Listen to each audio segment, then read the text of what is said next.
ఇక తెలంగాణ అసెంబ్లీ సమావేశాలు లైవ్ ద్వారా చూద్దాం. Not objected to by the previous government.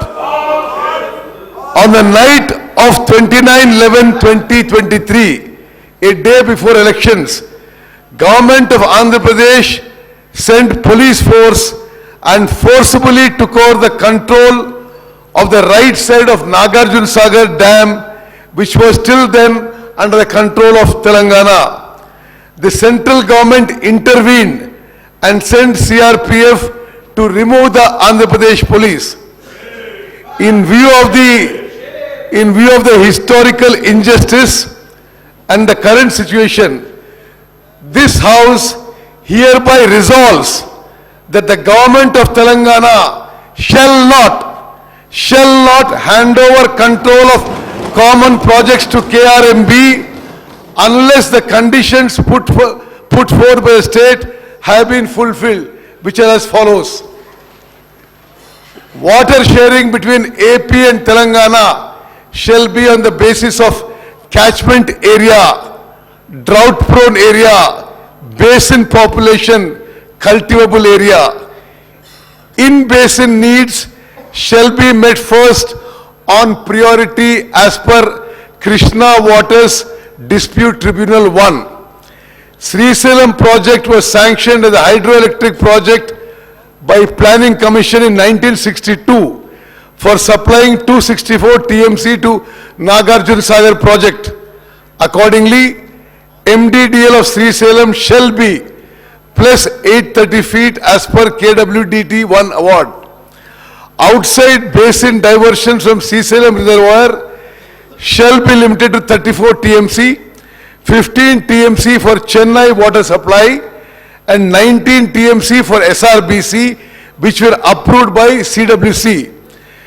The use towards drinking water shall be reckoned as 20% of drawal towards consumptive use as stipulated by KWDT 1.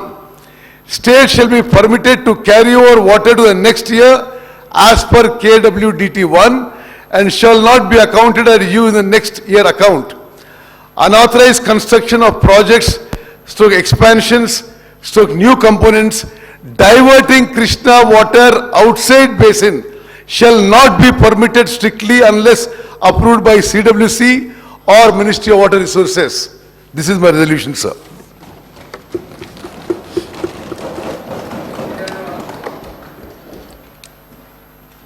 Resolution moved. Now I requested the Minister for Irrigation explain the object of resolution. Speaker, sir, with your permission, I'd like to explain the aims and objects of the resolution and related issues through a PowerPoint presentation. We request for your permission for the same.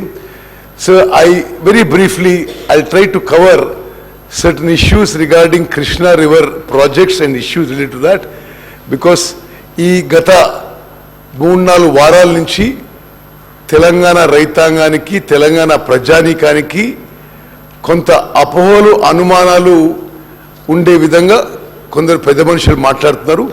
ఈ విషయాలన్నీ నివృత్తి చేయడానికి and to state the facts on record, I am giving this PowerPoint presentation only to submit certain facts, figures and chronology of events. Next.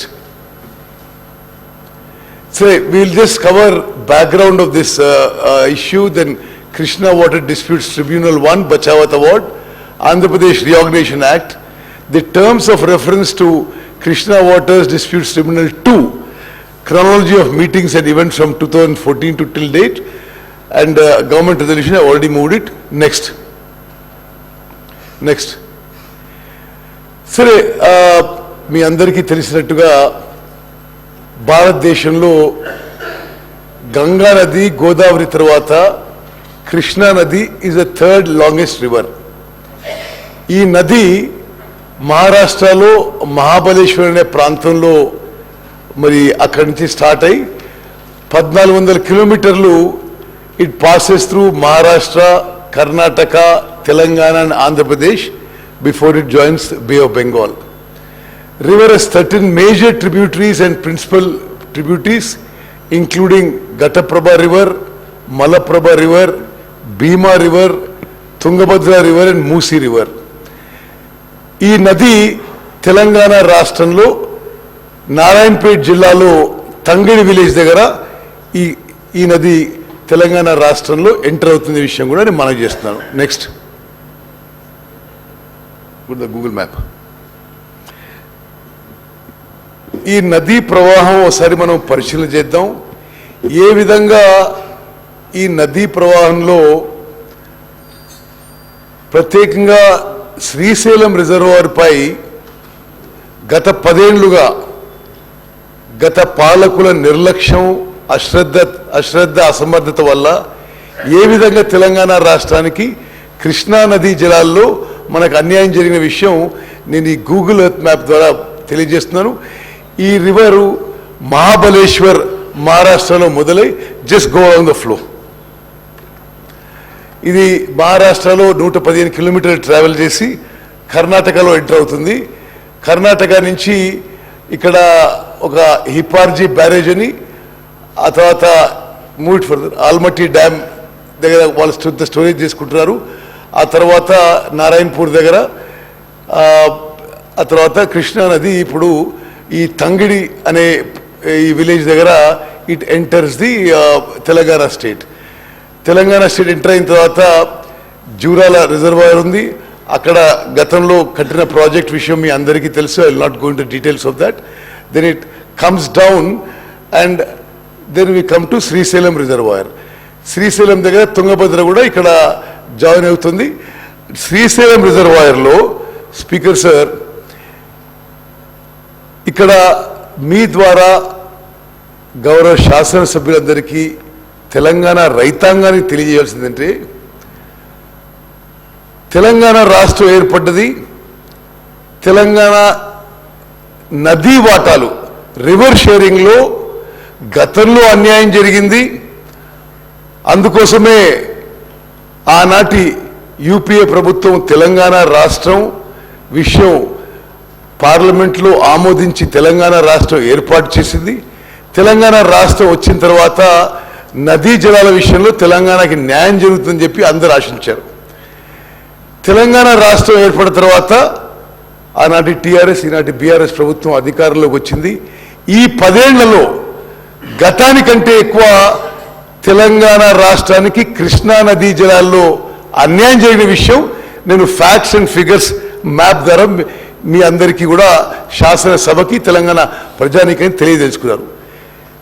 ఇప్పుడు మనం Pothireddypadu head regulator నుంచి చూద్దాం. Pothireddypadu head regulator మొదట సామర్థ్యం 11,150 క్యూసెక్ల సామర్థ్యంతో అది ఫస్ట్ టైం ఆ హెడ్ రెగ్యులేటర్ క్రియేట్ చేయబడింది. అది 1983లో ఎన్టీ రామారావు గారు ముఖ్యమంత్రి ఉన్నప్పుడు. ఆ తర్వాత రాజశేఖర రెడ్డి గారు ముఖ్యమంత్రి ఉన్నప్పుడు ఈ హెడ్ రెగ్యులేటర్ కెపాసిటీ 44,000 క్యూసెక్స్కి పెంచడం జరిగింది.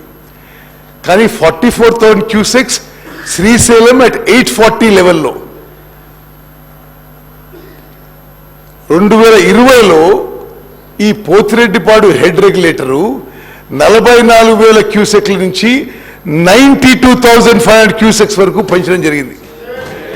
ఇది జగన్మోహన్ రెడ్డి గారు జియో 203 ఇచ్చి మరి ఈ పోతిరెడ్డిపాడు కెపాసిటీ పెంచడం, అదేవిధంగా Rayalaseema lift irrigation scheme 3 TMC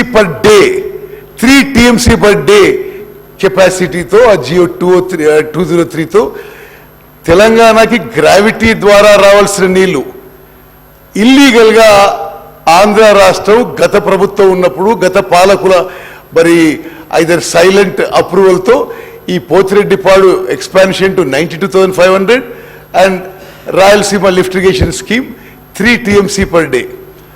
ఇది నేను ఫర్దర్ డీటెయిల్స్ తర్వాత వస్తాను.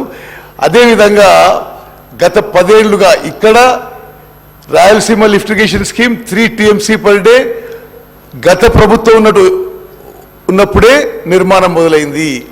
అదేవిధంగా ఈ 92,500 క్యూసెక్స్కి సామర్థ్యం పెంచడం కూడా గత ప్రభుత్వం ఉన్నప్పుడే జరిగింది. అదేవిధంగా మూచిపరి దగ్గర అక్కడ గత ప్రభుత్వం ఉన్నప్పుడు ముచ్చిపరి దగ్గర 6,500కి కెపాసిటీ పెంచారు. మరి కేసీ కెనాల్కి మరో 1000 క్యూసెక్ తీసుకుపోవడం. అదేవిధంగా మల్యాల దగ్గర